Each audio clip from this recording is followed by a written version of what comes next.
Thank you, Michael, and thank you, esteemed architects in the room. We have some very important architects today, especially sitting in the front row. Thank you for coming. And musicians, religious, priests, and members of the arts. Really have enjoyed this mix of talks in these 2 days. I think we've tried to cover a lot, and I'm not going to try to cover a lot. You just heard the whole deal. And I'm just going to try to focus on one thing that I think is important right now. But that's why we let Dennis start things off, and I just give a little coda here. I'd like to talk about originality and tradition. And how does one extend? This is one of the things that the conference proposes to talk about. How does one extend and transform the tradition of Catholic church architecture today? Now, I accept that some of you in the room think this is an irrelevant task. And since our time is totally different than all times before, and that tradition is over, I accept that. And I don't necessarily try to convince you otherwise. But I would like to remember something said early on in his pontificate by His Holiness Pope Benedict XVI, because he talked about this issue. And he says, well, it all depends on the correct interpretation of the council. The problems in its implementation arose from the fact that two contrary hermeneutics came face to face and quarreled with each other. One caused confusion. The other, silently but more and more visibly, bore and is bearing fruit. On the one hand, there is an interpretation of what I would call a hermeneutic of discontinuity and rupture. It has frequently availed itself of the sympathies of the mass media, and also one trend of modern theology. On the other hand, there is a hermeneutic of reform, of renewal in the continuity of the one subject, church, which the Lord has given to us.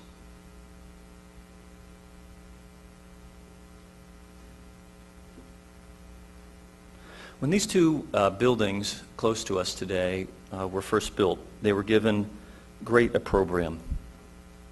Not because they were ugly, nor were they dysfunctional, nor were they poorly built.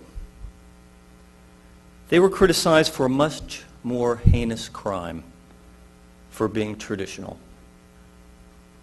Why was being traditional considered so terrible in the 1940s and 1960s? Because they show no creativity. They do not reflect their time period.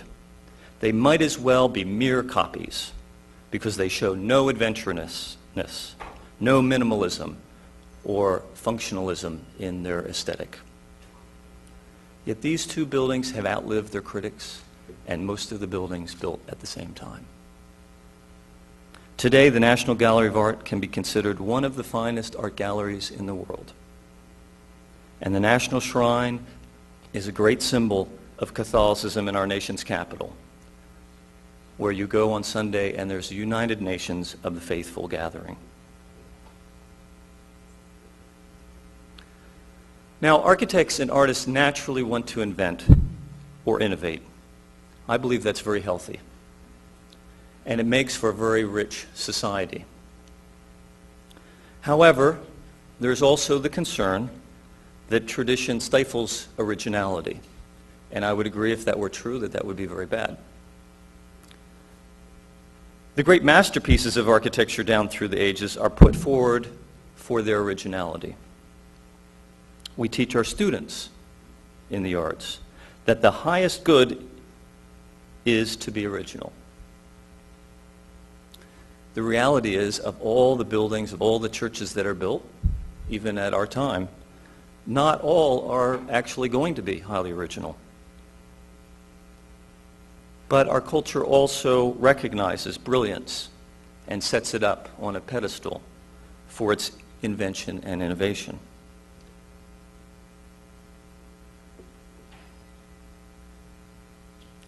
Here are two buildings that were very innovative. In the 1400s, Leon Battista Alberti, we've heard a lot about him this weekend, did something very innovative in that he built a church, the first time a church, in fact, the first time a building that was occupied would be entered through a triumphal arch. And not only did he do that, but he combined it with a pediment. So it was very innovative at the time, and still considered today to be a great building. Another project to the right by Michelangelo, this is Michelangelo's design for St. Peter's, which, though was not built exactly this way, is also very, very important, because Michelangelo was the first architect to propose that a church be entered through a portico, through a temple front, through a colonnade with a pediment. This is the first time ever in history that a church would be entered this way. So two great architects, and I don't think you can really argue with Alberti, and I hope you won't argue with Michelangelo, because he was the best at all of the arts. But two great architects who were original, and we are inspired by them, and we continue to go there and be inspired by these architects and these buildings. What about the Baldacchino by Bernini? There was nothing like it in size at its time. It was a work of technical bravura. In fact, it still is a work of technical bravura. I've tried to do bronze work, and some of you in this room have tried to do bronze work. Can you imagine having Solomonic columns that are and entablature and angels and cross and so on, that's 10 stories tall, and build it inside of a church? Can you imagine that? It's incredible. And it's also beautiful, and it's sculpted, and it has iconography. And has the iconography of Eden and of paradise and of all the things that Dennis just pointed out. It was considered radical for its time because Bernini combined two ideas that had been used to shelter the holy place. One is the moving canopy held on wood columns that would accompany the Eucharist as it was traveled through the streets.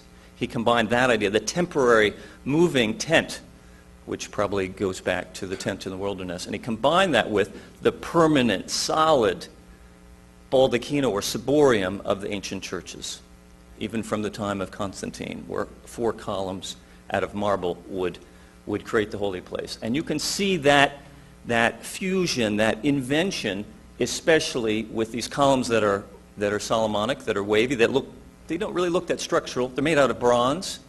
And then look at this canopy. Look at this canopy.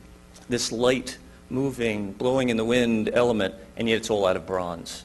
So he fuses these two things, and it's a technical bravura, but it's also an architectural iconographic bravura. And at the time was considered very radical and was criticized until it was built and they saw it. And it was hard to criticize it after it was done. It is original on all different levels.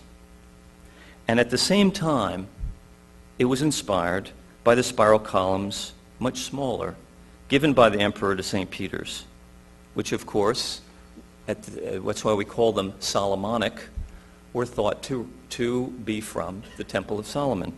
And the consciousness of the church to connect back to that original temple of Judaism, of monotheism. And this baldacchino, of course, has become a classic and has inspired many great baldacchinos, especially I think of in France, but we have them in this country, and they're each unique, and there's even some humble, wimpy attempts at it. So I'm all for originality. I'm all for innovation, and I just bring up a few examples of that. There are tons to talk about in originality, but it can also be overrated. And since true originality on the order of Michelangelo or Bernini is actually very hard to find, who is the Bernini of today or the Michelangelo of today? We instead turn to novelty because each of us as architects is taught we have to be original just like Bernini and Michelangelo and Le Corbusier, and we all have to be the same way, and Frank Lloyd Wright. So what do? we turn to novelty. Novelty is much easier to do than to do something truly original. The cult of novelty means that anything goes, and it makes architects think that our role is to provide change for change's sake. One of the reasons we buy the idea of novelty is because we believe the syllogism that change in architecture is by definition the same as scientific innovation, which I think we should question. What is the architectural equivalent of the iPhone? Anything in architecture that is that successful and is adopted by a majority of architects would be considered by our profession as no longer innovative, as no longer original. Only the first one is original. You copy it, you make a couple of them, it's no longer original. As King Solomon wrote, there's nothing new under the sun. The reality is that modernism, while often invoking originality, was also greatly indebted to historical precedent, both architectural and machine. Of course, the protagonists of the modern movement, such as Le Corbusier, Gropius, Wright, Aalto, and Mies, were quite cognizant of history. They learned it very well in their day, and they claimed to be the fulfillment of it. But theirs was not so much a belief in history, but a belief in historicism, in which change always signifies progress. One of the ways modernism defines itself is as being different from the past, differentiating itself from things which have come before. Symmetry is replaced by asymmetry. Harmony is replaced by dissonance. Masonry is replaced by steel and concrete. Human scale by the machine-made. Hand craftsmanship with the industrial. And beauty with provocativeness. When I was in architecture school 25, 30 years ago, the word was never used. The B word was never used. It's coming back, which is good. If you read the leaders or the promoters of the modern movement, it becomes clear that they view modern man and the modern age as distinct from everything which came before. It is also of note that similarly to the Protestant Reformation, modernism defines itself as against images, ornament, history, tradition, and architectural language. It's the architecture of rupture, of discontinuity with the past. But is discontinuity an appropriate goal for the eternal church? It seems problematic for a representation of a church which teaches the relevance of goodness, truth, and beauty. If we study the history of sacred architecture through the lens of originality, there is certainly much richness, as has already been pointed out.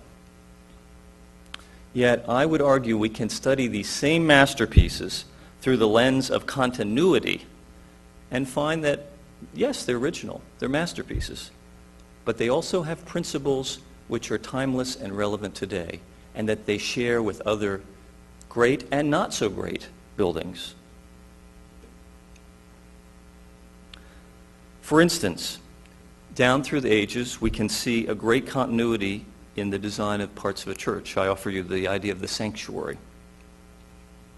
In both of these disparate examples, a late Romanesque basilica in Rome, San Clemente, and a 20th century medievalizing church in Florida, in the U.S.,